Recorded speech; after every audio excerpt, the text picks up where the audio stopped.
Welcome to the English classes by Archana Agrawal.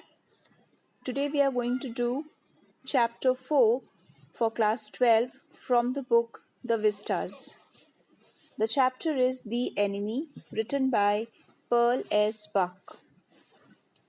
Before we begin the lesson, let's see something about the author.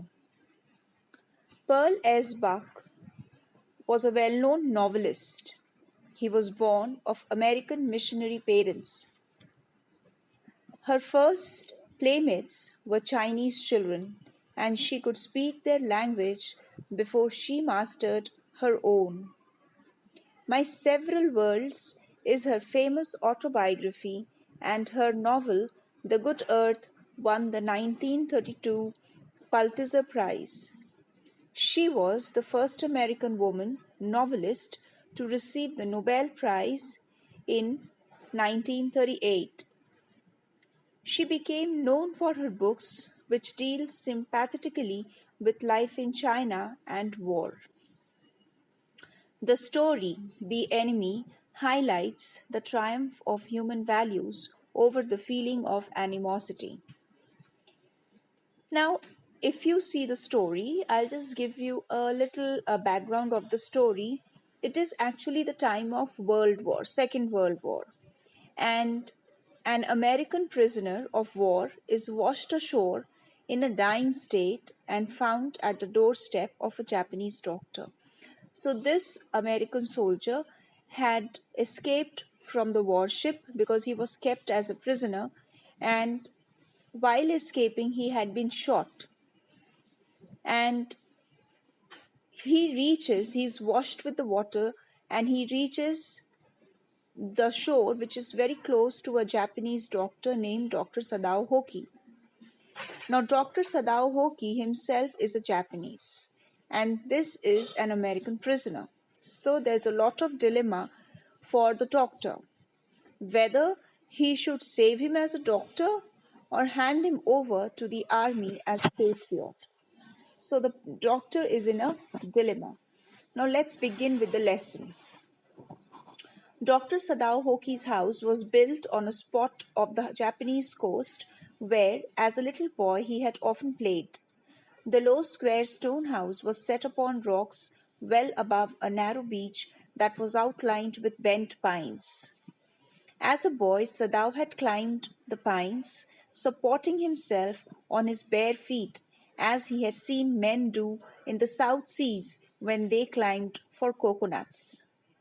His father had taken him often to the islands of those seas, and never had he failed to say to the little brave boy at his side, "Those islands yonder, they are the stepping stones to the future for Japan." So here you see we actually have the description of Dr. Sadao's home. Where is his home located? It is very close to the beach. This is, you can say, a very old place where they had been living from many days actually. And he had grown up in this house as from a small boy to a doctor now. And his father had taken him often to the islands and had explained him that those islands yonder means far away. So he had pointed out those islands standing ashore or standing outside on the balcony, and he had shown it to him that these are the stepping stones to the future for Japan. "Where shall we step from them?" Sadao had asked seriously. Sadao was very serious in asking, like, where would the islands take them if that is the future? The father said, "Who knows? Who can limit our future? It depends on what we make it." So here we find the father is a very, very motivating figure for the boy. He had been inspiring him right from the beginning of his life, how to become great and how to lead his life. Sadao had taken this into his mind as he did everything his father said. His father, who never joked or played with him, but who spent infinite pains upon him, who was his only son. So his father had never been joking or playing with the child, even when he was a child, as now he's a grown up boy. But otherwise, when he was a child, the father had never spent time playing, but he had spent infinite is endless, pains upon him who was his only son. So Sadao was the only son. Sadao knew that his education was his father's chief concern. This is an important line. What was Sadao's father's important concern? The concern was to educate the child. For this reason, he had been sent at 22 to America. 22, when he was 22 years old, Sadao was sent to America to learn all that could be learned of surgery and medicine. So he was basically sent there to learn surgery and medicine. He had come back at 30, so he had stayed there for quite a long time when he was 22 till he was 30. And before his father died, he had seen Sadao become famous not only as a surgeon but as a scientist. So before the father had died, Sadao had become very famous not only as a surgeon, so he was a very good surgeon, and he was also a very good scientist because he was perfecting a discovery which would render wounds entirely clean. Very important discovery was being made by Dr. Sadao. He was perfecting, he was finishing a discovery, he was about to finish a discovery which would render means restore, wounds entirely clean. He had not been sent abroad with the troops. So when the other soldiers have gone abroad for the war, he has not been sent. All because he was a specialist. Also, he knew there was some slight danger that the old general might need an operation for a condition for which he was now being treated medically, and for this possibility, Sadao was being kept in Japan. So, the general of their army, of the Japanese army, was not well, and he would have wanted Sadao to operate on him, and because of which Dr. Sadao was kept back in Japan and was not sent, in the real front where the doctors were required. Clouds were rising from the ocean now. The unexpected warmth of the past few days had at night drawn heavy fog from the cold waves. Sadao watched mists hide outlines of a little island near the shore and then came creeping up the beach below the house, wreathing around the pines. Wreathing means going round and round. In a few minutes, fog would be wrapped about the house too. So it's the description of the weather over there. So it was a very foggy weather, and that fog would come and also cover the house in no time. Then he would go into the room where Hannah, his wife, would be waiting for him with the two children. But at this moment the door opened and she looked out, a dark blue woolen haori over her kimono. Kimono is the traditional Japanese dress, and haori is a loose outer garment that is worn over that kimono. She came to him affectionately and put her arms through his as he stood, smiled, and said nothing. He had met Hannah in America, but he had waited to fall in love with her until he was sure she was Japanese. So this was the kind of bringing up that Dr. Sadao had received. Even though he liked Hannah, he didn't fall in love with Hannah only because the father wanted a Japanese daughter-in-law. His father would never have received her unless she had been pure in her race, pure Japanese. He wondered often whom he would have married if he had not met Hannah, and by what luck he had found her in the most casual way, by chance, literally at an American professor's house. So, he was, while he was, off to America, and he was residing there in one American professor's house, he met Hannah over there actually, and therein he fell in love with Hannah. The professor and his wife had been kind people, anxious to do something for their few foreign students, and the students, though bored, had accepted this kindness. So these were, kind people, although American. So American professor and the wife, they were very generous to the to students who stayed in their house or came to help. came for seeking help actually. Sadao had often told Hannah how nearly he had gone to Professor Harley's house that night. The rooms were so small, the food so bad, the professor's wife so voluble. Voluble means talkative. So there was nothing good in the professor's house except Hannah, because the food was bad, and the professor's wife was so, voluble that she was intolerable, and the rooms were so small. But he had gone, and there he had found Hannah. So that was the best part of his America. A new student, and had felt he would love her if it were at all possible.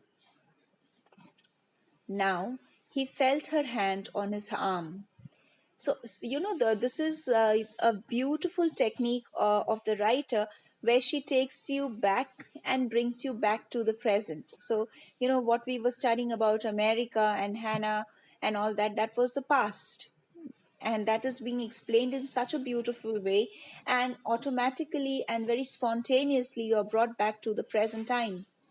Now, when they are standing outside, so now he felt her hand on his arm and was aware of the pleasure it gave him, even though they had been married years enough to have the two children. For they had not married needlessly in America. Needlessly means, without being careful. They had finished their work at school and had come home to Japan.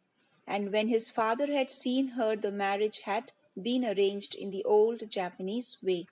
So, all these are the instances to show us that the father was a very traditional and, in a way, a very strict disciplinarian as far as Japanese and the traditions of Japan were concerned. Although Sadao and Hannah had talked everything over beforehand, although they had planned everything beforehand, yet nothing was finalized till the father had seen Hannah. They were perfectly happy.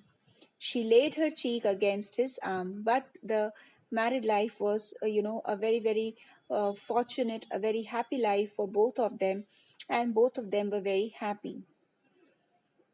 It was at this moment that both of them saw something black come out of the mists. It was a man. He was flung up out of the ocean. Flung. Flung means thrown. It seemed to his feet by a breaker. He staggered a few steps, so there was something black, and since it was all misty and foggy, nothing was very clear.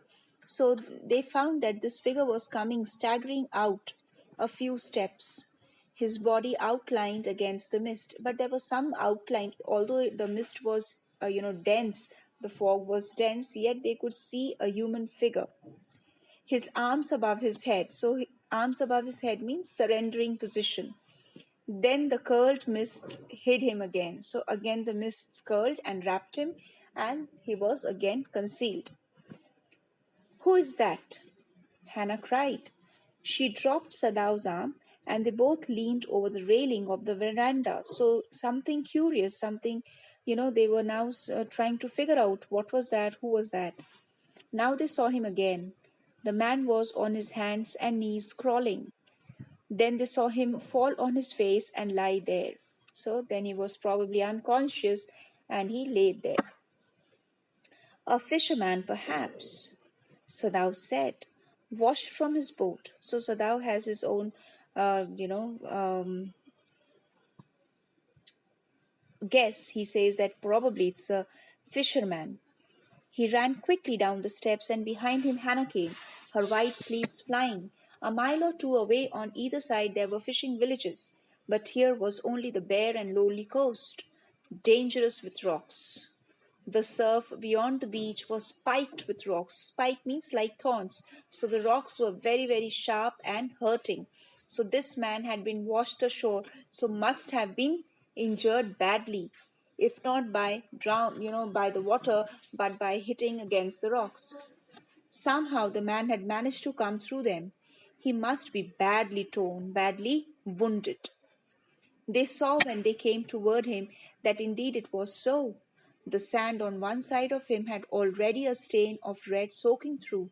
So the sand where he was lying, the sand on that side already had a mark, a stain, a mark of red soaking, red, something red, that was actually blood, and that was soaking that was making the sand wet. He is wounded, Sadao exclaimed. He made haste to the man who lay motionless, his face in the sand. An old cap stuck to his head soaked with sea water. He was in wet rags of garments. Rags mean torn clothes. Sadao stopped, Hannah at his side, and turned the man's head. They saw the face. A white man, Hannah whispered. So he was not a Japanese, he was a white man. Yes, it was a white man. The wet cap fell away, and there was his wet yellow hair, long as though for many weeks it had not been cut.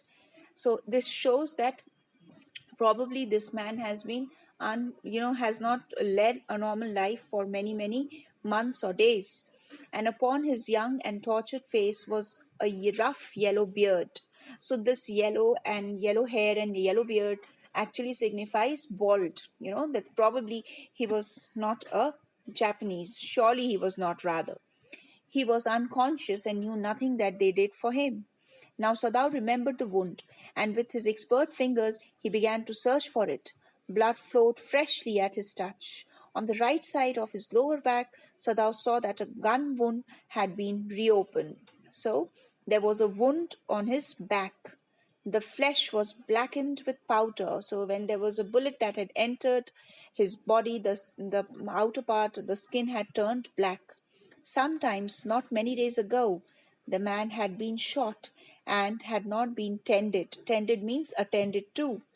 It was bad chance that the rock had struck the wound, and it was really unlucky for this soldier because the wound had been struck by the rocks, by the spiky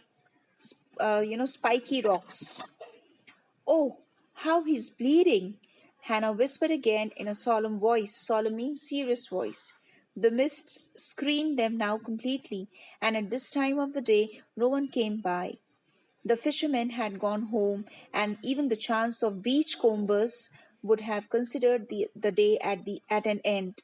Beachcombers here means mariners. So it was a safe time because that time the shore was all empty, vacant. There was nobody who could see what they were doing, so they were safe. What shall we do with this man? Sadao muttered. But his trained hands seemed of their own will to be doing what they could to stanch the fearful bleeding. Staunch actually is staunch. So what is staunch? Staunch is to stop. So that I told you, like, Dr. Sadaf was in a dilemma whether to save him like a doctor or to, give him up and uh, hand him over to the police, to the army. So, as a doctor, his instincts worked stronger, and he already started seeing what was happening and trying to help him as he was a patient.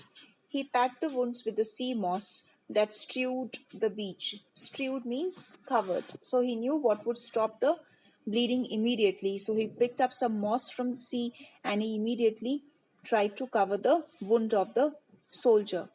The man moaned with pain in his stupor, but he did not awaken. So he did not.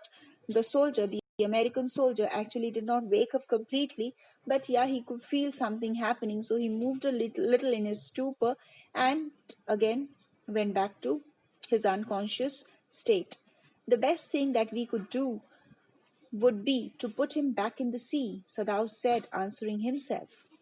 Now that the bleeding was stopped for the moment, he stood up and dusted the sand from his hands. Yes, undoubtedly, that would be best, Hannah said steadily. But she continued to stare down at the motionless man. So both were speaking one thing, but both were trying to figure out something else. If we sheltered a white man in our house, we should be arrested, and if we turned him over as a prisoner, he would certainly die, Sadao said. So this is the first place where you come across the dilemma for the first time. So these lines are important and you must mark them. The kindest thing would be to put him back into the sea, Hannah said. But neither of them moved. So both were saying, but nobody had the courage to do that. They were staring with a curious repulsion upon the inert figure. Inert is not moving. What is he? There is something about him that looks American, Sadao said. He took up the battered cap. Yes, there, almost gone with the faint lettering. A sailor, he said, from an American warship. He spelled it out, U.S. Navy. The man was a prisoner of war. He has escaped, and that is why he is wounded. In the back, Sadao agreed. So, how has he got wounded on his back? Because he was escaping, and somebody must have shot him. They hesitated, looking at each other. Then Hannah said with resolution, Come, are we able to put him back into the sea? If I'm able, are you? Now Sadao is asking, okay, if I pull him and drag him into the sea, will you help me out? No. But if you can do it alone, so I won't go, but you can carry it out all alone. Sadao hesitated again. The strange thing is, he said, that if the man were whole, I could turn him over to the police without difficulty. Whole means fit and fine. So if he would have been fine, if he wouldn't have been injured, I would have, handed him over to the police. I care nothing for him because he's an American. I don't care for him. He's my enemy because all Americans are the enemy. All Americans are my enemy. And he is only a common fellow. You see how foolish his face is. But since he is wounded, since he is wounded as a doctor, his call of duty is not asking him to hand him over to the police either. So here you have introspection by Dr. Sadao. You also cannot throw him back to the sea, Hannah said. Then there is only one thing to do. We must carry him into the house. But the servants, Sadao inquired, because they have many servants. We must simply tell them that we intend to give him to the police, as indeed we must, Sadao. We must think of the children and your position, because Dr. Sadao is a very highly respected man. It would endanger all of us if we did not give this man over as a prisoner of war. Certainly, Sadao agreed. I would not think of doing anything else. So there's a lot of dilemma, there's a lot of problems that both the husband and wife are facing, but together they reach a solution that right now we must carry this man into our house and think of the plans later on what to do.